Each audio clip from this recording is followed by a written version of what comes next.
Another day, another basketball stories na naman ang pagkikwentuhan natin. At ngayon nga, yung balitang pag-trade ng Los Angeles Lakers kay Austin Reeves. At ang balitang pagkuha ng Golden State Warriors kay Ivica Zubac. Alam naman nga po ninyo na medyo matagal pa nga ang hinihintay ng Los Angeles Lakers para bumalik ang kanilang lineup. Si Austin Reeves. Hindi rin naman nga nila ito pwedeng madaliin sa paglalaro muli. Gayong posible nga na lumala pa ang kanyang kalagayan kagaya ng nangyari sa ibang mga malalaking pangalan ng NBA na sina Tyrese Haliburton, Damian Lillard at Jason Tatum na pare-parehong nagtamo ng Achilles tear dahil lamang sa simpleng pagtatamo nila ng calf injury. Pero ayon nga sa lumabas na source ngayong araw mula sa isang NBA insider, hindi na rin naman nga daw po hinihintay pa ng Lakers ang pagbabalik at paglalaro ni Reeves sa team. Gayong balak na nga nila itong i-trade ngayong season. Sa madaling salita, mukhang napaglaruan na nga ni Reeves ang kanyang huling game sa Lakers dahil iti-trade na nga siya ni Rob Pelinka sa ibang kupunan. And guess what?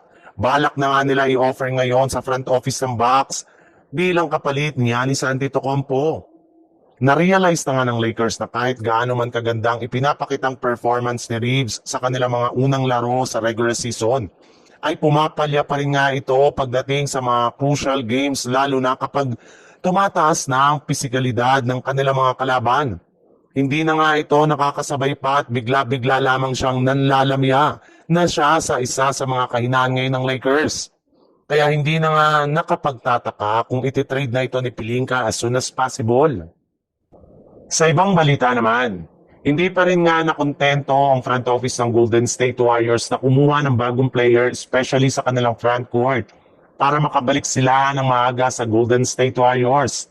Sa katunayan, ibinulgar na nga ng Warriors na mananatili pa rin sa isang center ang gusto nila makuha sa lalong madaling panahon. Ayon pa sa ibinulgar ng isang analyst, hindi pa rin nga nawawala o nagbabago ang kanilang target na big man na si Nick Claxton gayong hanggang ngayon nga ay napakahina pa rin nga ng kanilang frontcourt players. Hindi pa rin nga kinakaya ng kanilang mga kasalukuyang manlalaro na makasabay sa team na may malalaking lineup. Parati pa rin silang na-outplayed at na-out-rebound lalo na sa ilalim ng basket.